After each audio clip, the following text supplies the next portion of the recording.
Does the GameCube have regional lockout?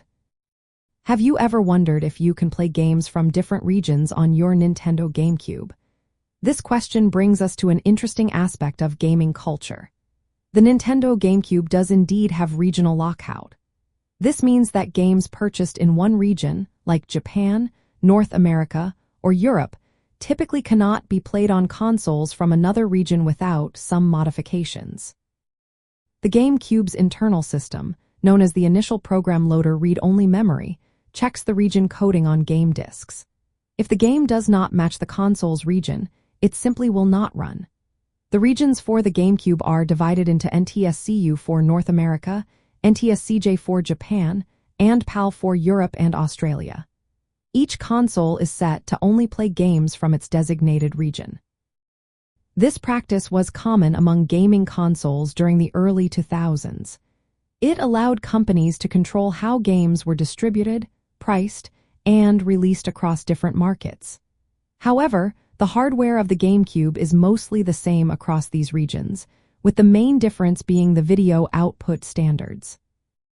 Because of this, there are ways to bypass the regional lockout. One popular method is to install a mod chip in the console. This hardware modification allows players to play games from other regions. Another option is using a software solution like the Freeloader boot disk. This disk lets players run imported games without changing the console itself. Homebrew software, such as Swiss, also provides a way to play games from any region.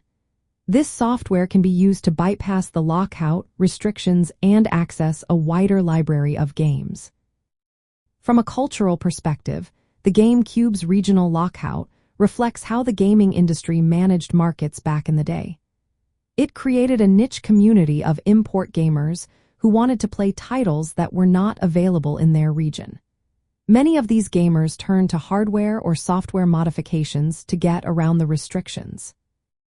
This situation also highlights the early signs of a global gaming culture.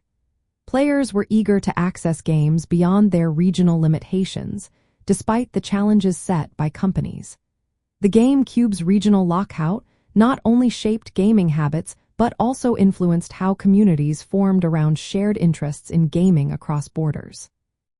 So, while the GameCube does have regional lockout, the uniformity of its hardware and the availability of various bypass methods contributed to a vibrant culture of import gaming and modding.